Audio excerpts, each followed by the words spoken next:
जय माता दी दोस्तों, आप सभी को नवरात्रि के तीसरे दिन की ढेर सारी शुभकामनाएं।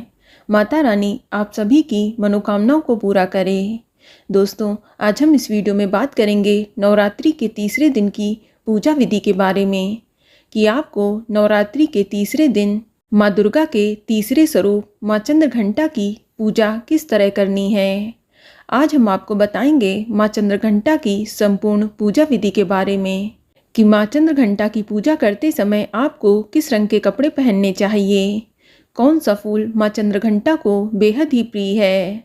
साथ ही बताऊंगी माँ चंद्रघंटा का प्रिय भोग क्या है और माँ चंद्रघंटा को प्रसन्न करने के लिए आपको किस मंत्र का जाप करना होगा। साथ ही माँ चंद्रघंटा की कथा भी सुनाऊंगी।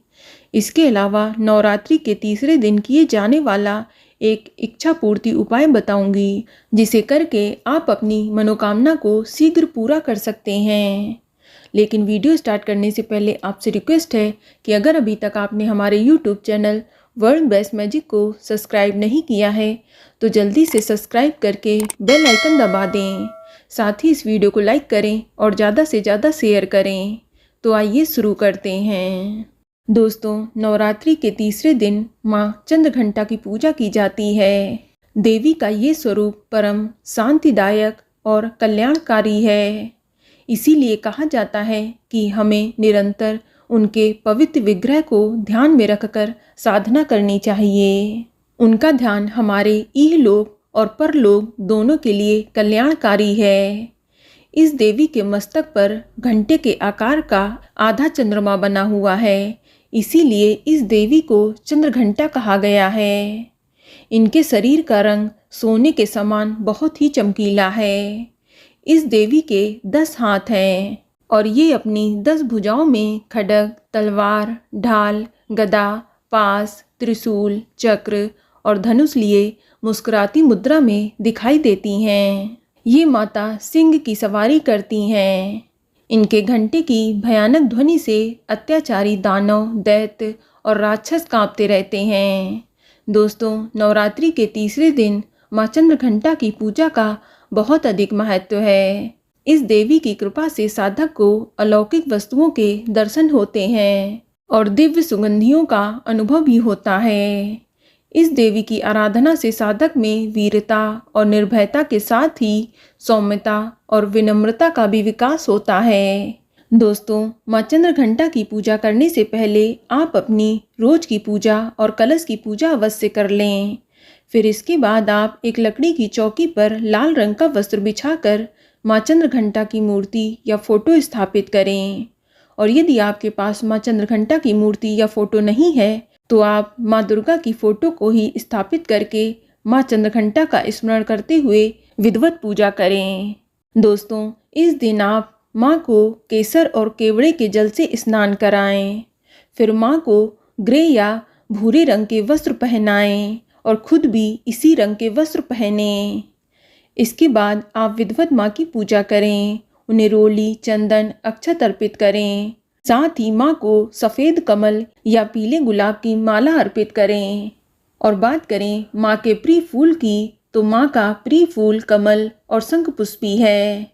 तो यदि आप कमल और शंखपुष्पी के फूलों से माँ की पूजा करते हैं तो माँ शीघ्र प्रसन्न हो जाती हैं।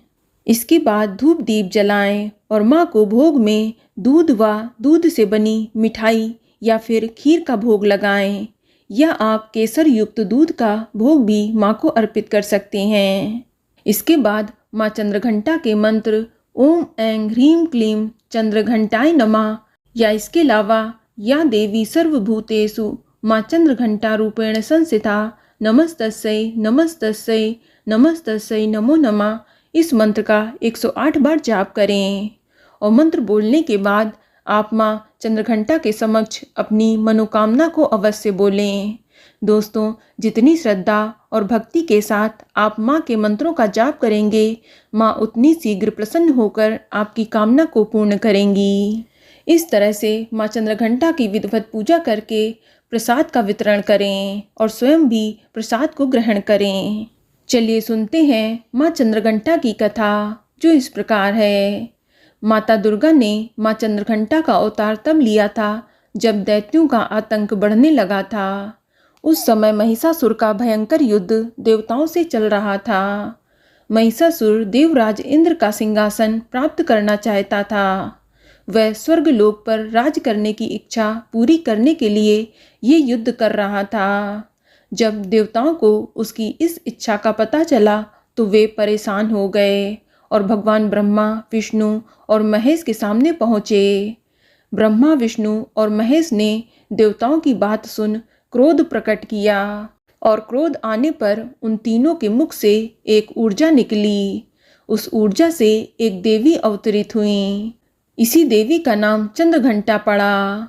उस देवी को भगवान शंकर ने अपना त्रिशूल, भगवान विष्णु जी ने अपना चक्र, इंद्र ने अपना घंटा, सूर्य ने अपना तेज और तलवार और सिंह प्रदान किया। तब देवी सभी शस्त्रों को लेकर महिषासुर से युद्ध करने के लिए युद्ध भूमि में आ गईं। उनका ये विशाल रूप देखकर महिषासुर भय से कांप उठा। तब महिषासुर ने अपनी सेना को मां चंद्रघंटा पर हमला करने को कहा। तब देवी ने अपने अस्त्र शस्त्र से असुरों की सेना को पल भर में नष्ट कर दिया। इसके बाद मां चंद्रघंटा ने महिषासुर का वध कर दिया। इस तरह से मां चंद्रघंटा ने असुरों का वध करके देवताओं को अभय दान देते हुए अंतर्ध्यान हो गईं। तो बोलो मां चंद्रघंटा की जय। चलिए अब जानते हैं नवरात्र के तीसरे दिन किया जाने वाला इच्छा पूर्ति उपाय। दोस्तों, कहा जाता है कि मां चंद्रघंटा को घंटी बहुत ही पसंद है। तो आज के दिन आप मां चंद्रघंटा के सामने प्रसन्न मन से जो भी व्यक्ति घंटा बजाता है, माँ उसे मनचाहा वरदान प्रदान करती हैं। तो आप इस दिन माँ चंद्रघंटा के समक्ष घंटा अवश्य बजाएं। इसके बाद आप अपने पूरे घर में घंटी की आवाज़ अवश्य करें। बस अपने टॉयलेट व बाथरूम को छोड़कर पूरे घर में घंटी की ध्वनि जरूर करें। इसके अलावा माँ चंद्रघंटा को प्रसन्न करने के लिए आपको लाल पुष्प लेने हैं, वो भी 108। और अगर फूल गुड़हल का है तो ये अति शुभ रहेगा। इसके बाद आप उन 108 लाल फूल की माला बना लें और फिर माँ चंद्रघंटा के समक्ष बैठकर प्रत्येक फूल को स्पर्श करके माँ चंद्रघंटा के मंत्र ओम देवी चंद्रघंटाय नमः इस मंत्र का जाप करना है। जाप करने के बाद आप अपनी मनोकामना बोलते हुए ये माला आपको माँ चंद्रघंटा को अर्पण कर देनी है।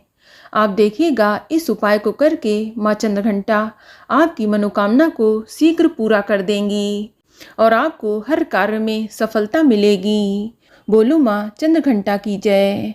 तो दोस्तों, ये जानकारी आपको अच्छी लगी तो कमेंट में जय माता दी जरूर लिखें और अगर आपका कोई सवाल है तो उसे कमेंट बॉक्स में अवश्य पूछ लें और इस वीडियो को लाइक करें, शेयर करें और साथ ही साथ चैनल को सब्सक्राइब करें।